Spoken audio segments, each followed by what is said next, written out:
William Siborne. Siborne was a British officer and military historian whose most notable work was a history of the Waterloo Campaign. Early life. William Siborne was the son of Benjamin Siborne, a captain in the 9th Regiment born in Greenwich circa 1771.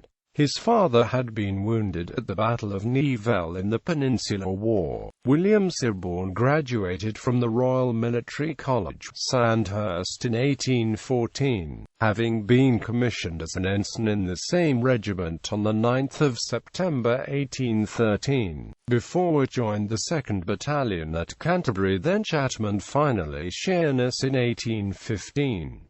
Military career. In August 1815, he was sent to France to join the Duke of Wellington's Army of Occupation, doing duty in the camp of Boulogne, near Paris. He obtained the rank of lieutenant in November 1815, but was put on half-pay from March 1817, when his regiment was reduced to 1 battalion. In September 1820, he undertook a secret mission in Germany on behalf of the Treasury. 2 years later, he published his first book, Instructions for Civil and Military Surveyors in Topographical Plan Drawing. In July 1824, he married Helen Aitken, daughter of a Scottish banker and colonel of the militia.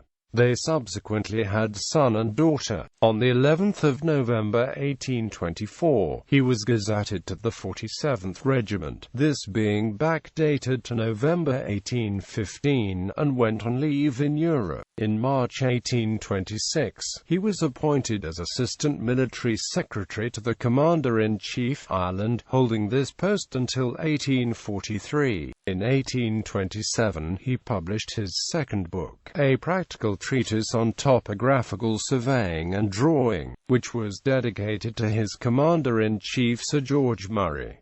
History of Waterloo. Early in 1830, Rowland Hill, 1st Viscount Hill, then Commander-in-Chief Britain, commissioned Siborne to construct a model of the Battle of Waterloo. Siborne carried out extensive research, writing to officers in the Allied forces present to obtain information on the positions of the troops at the crisis of the battle at 7 p.m. His attempts to get the same information from the Ministry of War in Paris were politely ignored, while the Prince of Orange kindly supplied him with information on the Netherlands forces. The replies to the circular he sent out and the subsequent correspondence amount to the largest single collection of primary source material on the subject ever assembled. The British Museum purchased the collection after his death, and it is now in the British Library.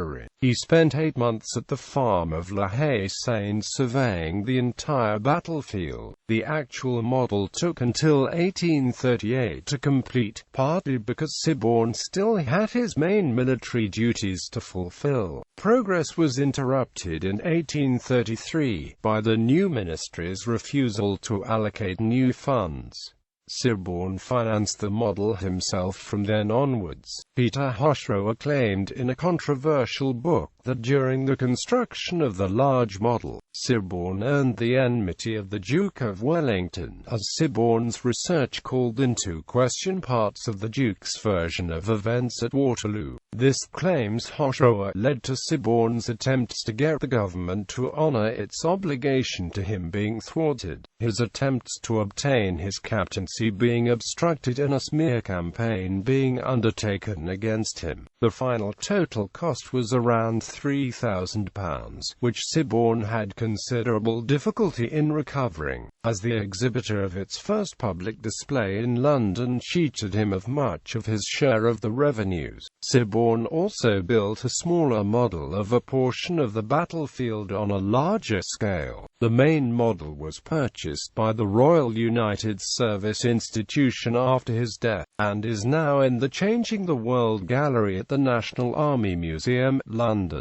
The smaller, or so-called new model, is on display at the Royal Armouries Museum. Siborne made use of the considerable amount of material he assembled to write his third book, A History of the Waterloo Campaign. It was first published in 1844 and remains in print as of 2015. Its objectivity is still a source of debate. On the 31st of January 1840, he purchased an unattached captaincy, although this was on half pay. Now exhausted by his efforts, his friends in the army obtained a sinecure for him as secretary and adjutant of the Royal Military Asylum at Chelsea, a post which he took up in November 1843 and remained in until his death. He is buried at Brompton Cemetery. His second son Henry Taylor Siborne later published a selection of their letters in his collection, Bibliography. 1822, Instructions for Civil and Military Surveyors in Topographical Plan Drawing. 1827, A Practical Treatise on Topographical Surveying and Drawing, dedicated to his C.in.C. George Murray. 1840s, Guide to Captain Siborne's New Waterloo Model. 1844, two-volume History of the War in France and Belgium in 1815, still in print in the 4th edition.